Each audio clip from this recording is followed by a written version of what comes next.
A Gênese, os milagres e as predições segundo o Espiritismo, por Allan Kardec. A doutrina espírita é o resultado do ensino coletivo e concórdia dos espíritos. A ciência é convidada a constituir a Gênese segundo as leis da natureza. Deus prova sua grandeza e poder pela imutabilidade das suas leis e não pela derrogação delas. Para Deus, o passado e o futuro são o presente. Aqui nós temos as obras básicas, o Evangelho segundo o Espiritismo, o Céu e o Inferno, o Livro dos Médiuns, o Livro dos Espíritos e a Gênese. E lógico, o que é o Espiritismo é um livro importante para nós estudarmos, para nós entendermos um pouco mais o que é ser espírita e como devemos ser espírita. É um livro que nós devemos estar sempre fazendo nosso estudo, sempre fazendo nossas reflexões, porque é muito importante entendermos o que Kardec esperava de nós. Capítulo 13. Caracteres dos milagres. 13.1. Os milagres no sentido teológico. 1. Na acepção etimológica, a palavra milagre, de miraculum, admirar, significa prodígio, maravilha, coisa extraordinária. A Academia definiu-a desse modo: um ato do poder divino, contrário às leis da natureza conhecidas. E, a partir do momento que a doutrina espírita vem trazer certos esclarecimentos, mostrar para nós a interferência fluídica dos espíritos na nossa vida, então a lei passa a ser conhecida.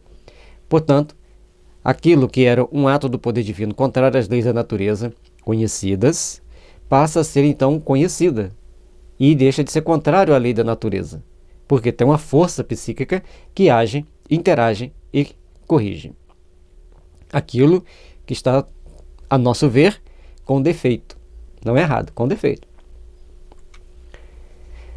Porque quando, por exemplo, normalmente se refere ao milagre com relação às curas.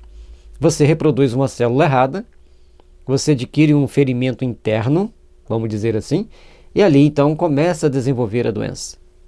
E todas as doenças, é importante que nós entendamos, elas partem de um desajuste emocional.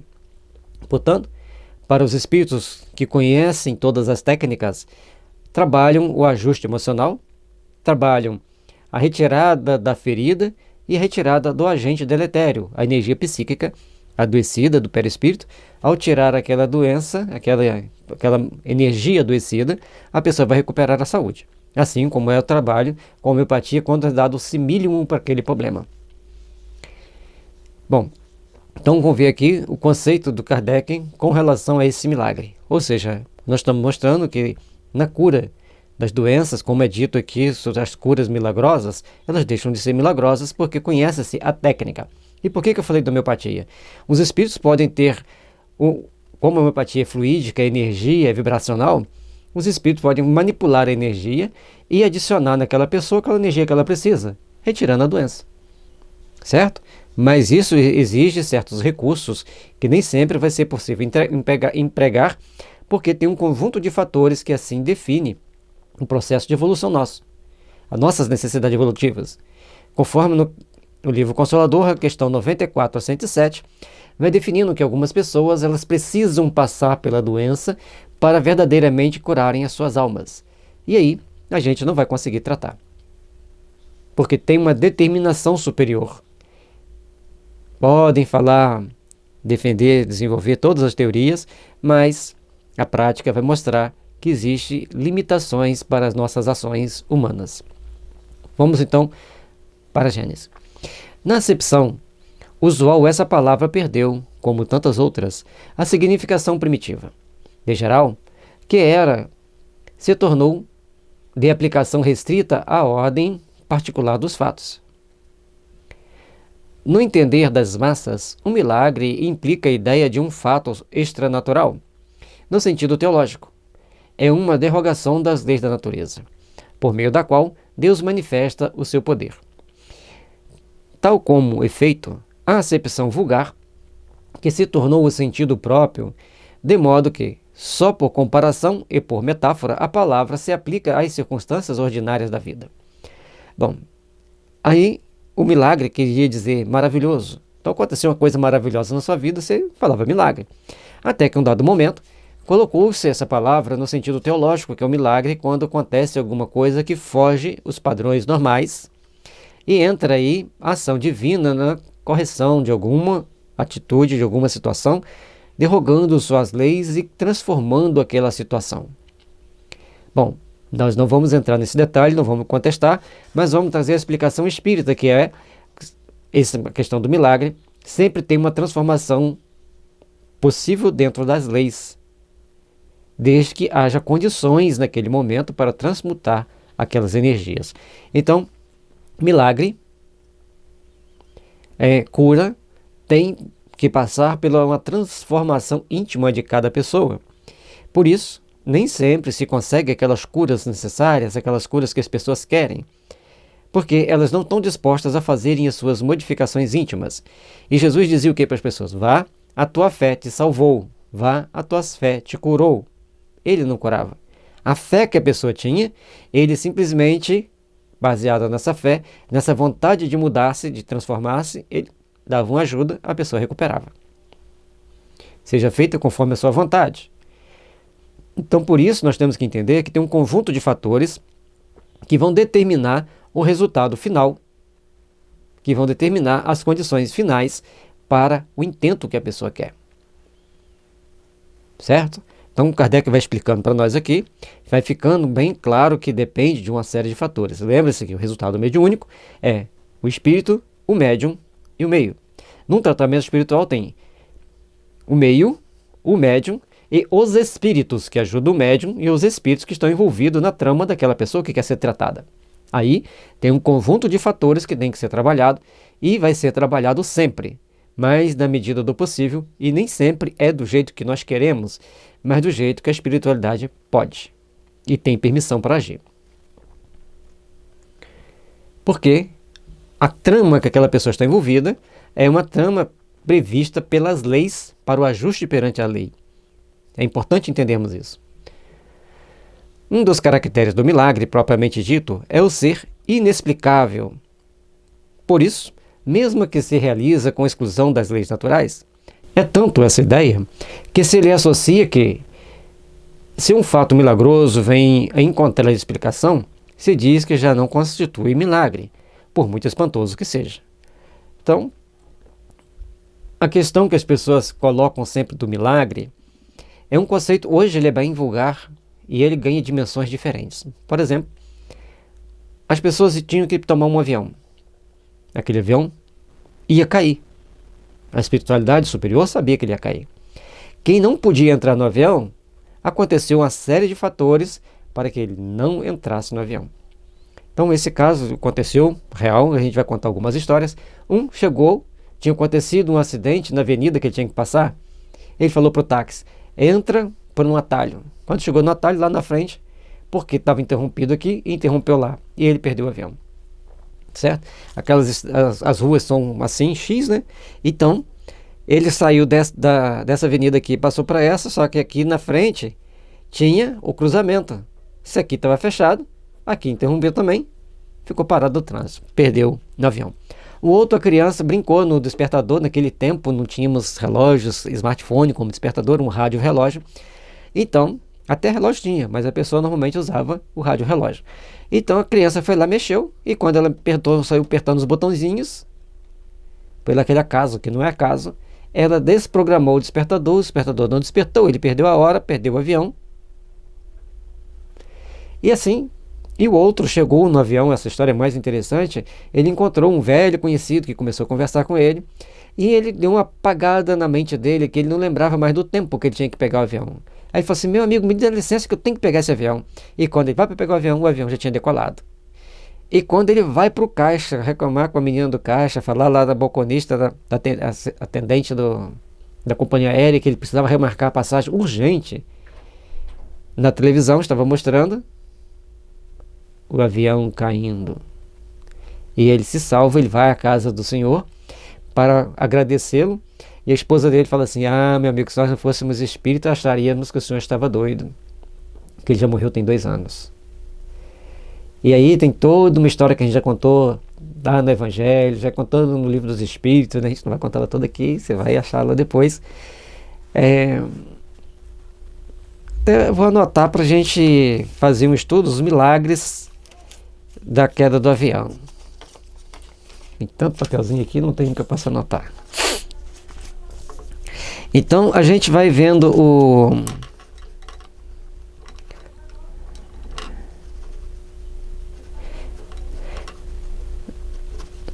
Então a gente vai vendo que tudo tem uma explicação. Que a vista espírita tem uma explicação, mas nem sempre a doutrina espírita vai explicar tudo, tem que deixar bem claro isso. Mas dá um aspecto tríplice para nós interpretarmos cada fato. E aqui, então, isso muitas das vezes, isso foi um milagre. Eu ter perdido o avião, vocês entenderam que aqui tem 3 milagres diferentes? E o cara encontra alguém que já morreu. O outro, a criança desprograma o despertador. E o outro tem um acidente, tem engarrafamento, ele fica preso no trânsito e não chega. Então são várias situações que vão mostrando para nós que a justiça, a lei, interfere, age sempre da forma compatível com a necessidade que nós temos de deparar com aquilo que nós temos que fazer ou aquilo que não pode acontecer conosco. O que para a igreja dá valor aos milagres é precisamente a origem sobrenatural deles e a impossibilidade de serem explicados. Esses exemplos que eu dei têm várias explicações, mas tem sempre aquele toque transcendente, tem aquela coincidência que não é coincidência, aquela coincidência tão estranha. Então tem um monte de coisa estranha acontecendo.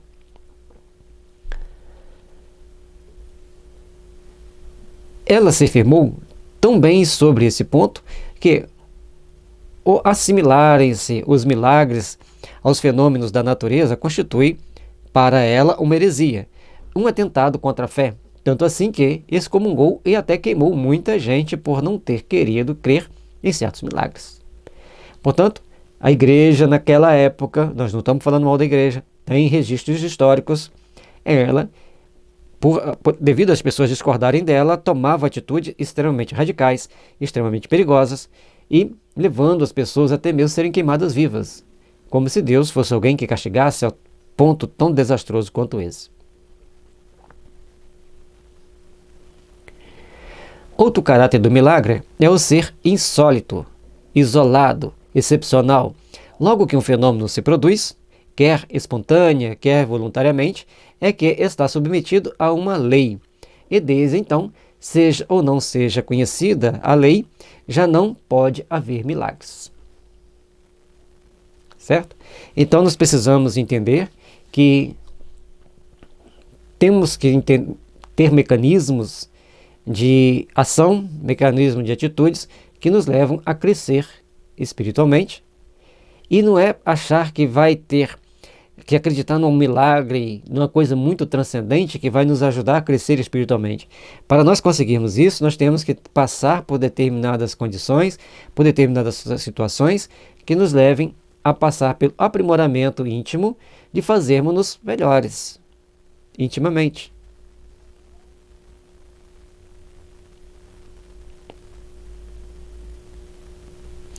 Mas, com a questão do milagre, nós temos que entender a transcendência de certos fatos e tudo o que envolve essa transcendência. Como já explicamos anteriormente, a questão dos fluidos interagindo, o médium, o espírito e o meio, fazendo com que tudo aconteça. E se aconteceu, tem permissão divina. E a partir do momento que a gente entende que Deus gerencia a nossa vida da forma mais abstrata possível, mas de uma forma, essa abstração é muito concreta, então a gente vai entendendo que nós estamos passando por situações de aprimoramento íntimo, de nos fazer melhores a cada dia, desde que tenhamos amor verdadeiro no nosso coração.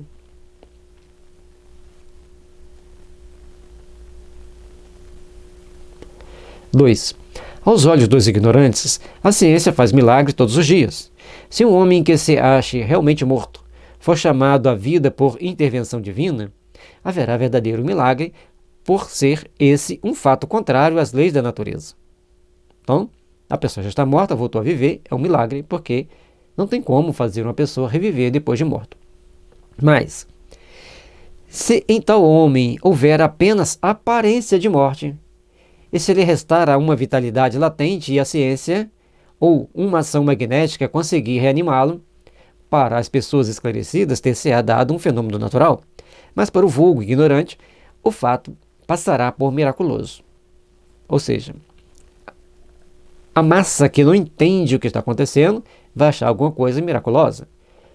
Mas para quem conhece, para quem entende, vê que aquilo que aconteceu foi uma transformação natural, baseado em leis que foi aplicada, seja pela ação da ciência, conforme nós conhecemos, ou seja pela ação magnética, seja pela ação fluídica. Vai estar criando uma condição da pessoa recuperar a vida, mesmo estando muito adoecida ou já naquela fase quase terminal. Eu estava conversando uma vez com um médico naturalista. Ele tem vários cursos das medicinas naturais. E o filho dele estava em coma. Ele chegou, pediu autorização para fazer o tratamento com acupuntura para aquele jovem que estava em coma. E com 3 agulhas, o filho dele despertou logo em seguida. 3 agulhinhas, não mais. Então, porque ele tem um conhecimento de uma energia que, ao ser desbloqueada, faz a pessoa recuperar a sua vitalidade. Então, é importante que nós entendamos que existem vários mecanismos de ação. Da mesma forma, uma pessoa em sepsemia, o médico já disse para o marido, que é homeopata, que a sepsemia mata em até 48 horas, em menos de 24 horas, porque o antibiótico leva 48 horas para fazer o efeito. Ele pegou, então, começou a usar a homeopatia e em 15 minutos ela começou a se recuperar e paralisou o processo séptico.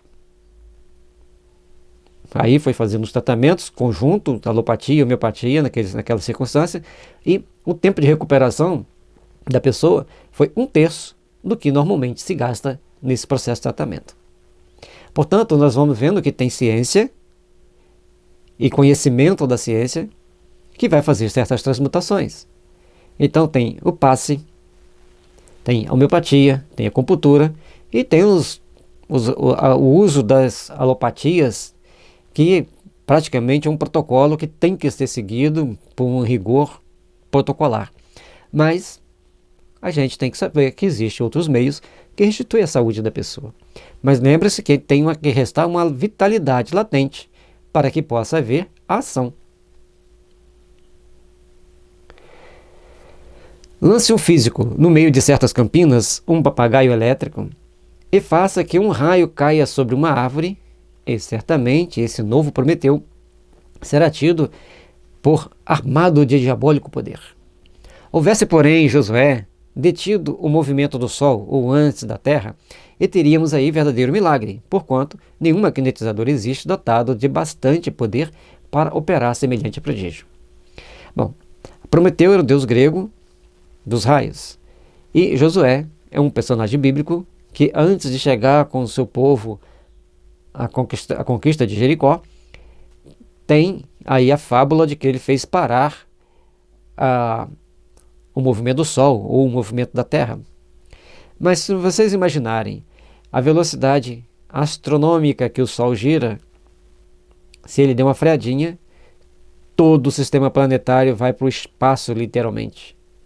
Qualquer alteração na órbita, no movimento na velocidade do Sol, no movimento do Sol, todos os planetas vão para o espaço, não tem força nenhuma que vai conter, porque é uma lei física que você não vai derrogar.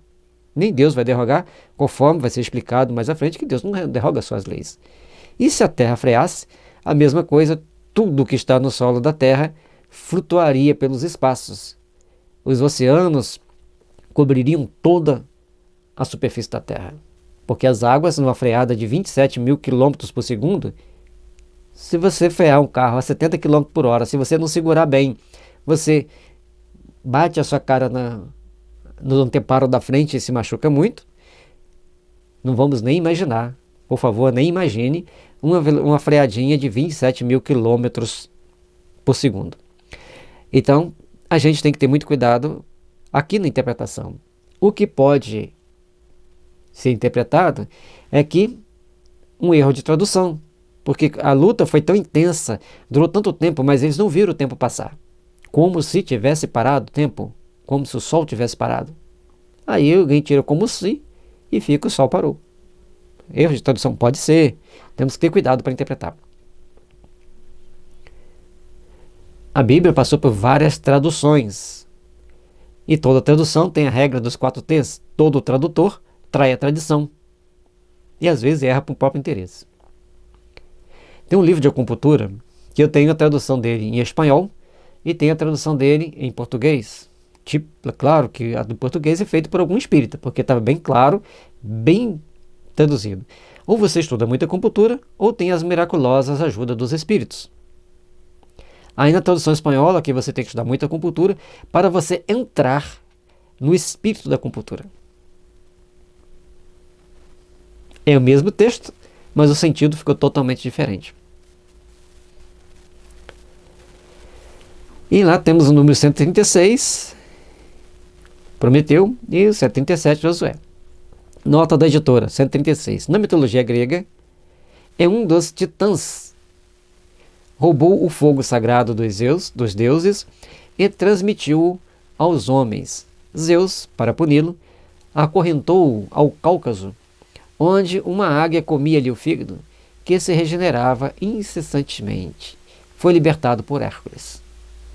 E aí a gente vê os deuses gregos bem vingativos, torturadores.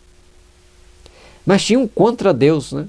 Tinha alguém que é mediador ali entre Deus e os homens, que ia lá e amenizava a situação. Então, são fábulas que são contadas para a gente poder entender. Muitas das vezes, nós podemos, conforme a gente tem conhecimento espírita, ao lermos certas fábulas gregas, a mitologia grega, a gente entende que são espíritos que se materializam. Tem lá suas hierarquias e tem lá seus atritos, suas desavenças entre eles, e vão manipulando os seres humanos, contando histórias para que eles possam despertar para uma realidade mais transcendente. Lembre-se que Deus sempre agiu para ajudar o ser humano. E outra coisa importante da gente entender, quanto mais psórica é a pessoa, mais mediunidade ela tem. Então, aí um termo homeopático, como hoje a humanidade está muito cancerínica, então a mediunidade, mesmo ele tendo, ela não fica tão produtiva quanto em uma pessoa psórica. O livro Homeopatia, Tratamento para o Espírito e para o Corpo, vai trazer mais informações sobre isso.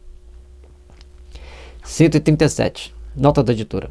Também chamado de Oséias, depois da morte de Moisés, Josué liderou o povo de Israel na conquista de Canaã e foi responsável por conduzir os israelitas à terra prometida. Sua liderança é narrada no livro de Josué, em que se destaca a tomada da cidade de Jericó, entre outros fatos, que, como no dia em que o sol e a lua chegaram a parar durante a batalha de Josué em defesa dos gibeonitas, contra o ataque dos reis cananeus. Aí a gente vai ver que é uma metáfora que não se pode levar ao pé da letra. E lembrar também que Josué teve várias encarnações, principalmente como Mário em Roma, imperador romano, e depois como Tiradentes no Brasil, e se não me engano Gregório IX, o Papa Gregório IX também. Tem livros que falam sobre isso, tá gente? Não estou inventando. Foram fecundos em milagres os séculos de ignorância, porque se considerava sobrenatural tudo aquilo cuja causa não se conhecia. À proporção que a ciência revelou novas leis, o círculo do maravilhoso se foi restringindo. Mas como a ciência ainda não explorara todo o vasto campo da natureza, larga parte dele ficou reservada para o maravilhoso. Aqui, aquilo que a gente entende, tudo aquilo que as pessoas mais primitivas, que os povos mais primitivos não entendiam, eles transformavam naquilo ali, numa ação de Deus ou numa ação do mal. Porque se ele não entendia, se ele não tinha domínio, se prejudicava ele, era ação do mal. Se ele não entendia, se ele não dominava e beneficiava ele, era uma ação de Deus, do bem. E assim foi ficando até que a ciência foi trazendo o esclarecimento, vai trazendo informações, e às vezes a ciência se materializou muito a partir de negar os fatos que realmente acontecem de forma transcendente. Aí já é um outro fator, já é um outro campo de pesquisa e de estudo. 3. Expulso do domínio da materialidade pela ciência, o maravilhoso se encastelou no da espiritualidade, onde encontrou seu último refúgio, demonstrando que o elemento espiritual é uma das forças vivas da natureza. Força que, incessantemente, atua em concorrência com a força material. O Espiritismo faz que voltem ao rol dos efeitos naturais os que dele haviam saído, porque, como os outros também, tais efeitos se acham sujeitos a leis. Se for expulso da espiritualidade, o maravilhoso já não terá razão de ser, e só então se poderá dizer que passou o tempo dos milagres. Capítulo 1, item 18. Aqui a gente vai entender que o Kardec está mostrando para nós que milagre, no sentido de uma coisa muito diferente, muito transcendente, inexplicável, passou. Porque tudo tem explicação. Se tem explicação, tem uma ciência que explica, que esclarece. Então não tem milagre. Tem uma ação de uma ciência material ou de uma ciência espiritual. Sendo a ação de uma ciência, então deixa de ser milagre. Mas não deixa de ser um fato transcendente, que precisa de pensarmos sobre ele, de procurarmos entender, para tomarmos uma atitude consciente dos fatos que estão acontecendo. Portanto, as curas que normalmente são referidas, elas mostram para nós que tem uma ação de um conjunto de espíritos que atuam em nome de Deus, baseado numa série de fatores, conforme já explicamos antes, que leva a acontecer aquele fenômeno. Portanto, muitas das coisas que eram explicadas como sobrenatural e maravilhoso, a ciência veio de uma explicação. E outras situações que a ciência não conseguia explicar, a doutrina espírita, que é uma ciência transcendente, veio e explicou. Portanto, são duas situações que vão trazendo para nós fatores e condições de nos aprimorar, de nos aperfeiçoar e de mostrar para nós realidades que todos nós precisamos compreender e ir caminhando com o tempo para nos tornarmos pessoas mais conscientes e melhores por sermos realmente bons, por sermos conscientes que devemos obedecer às regras divinas.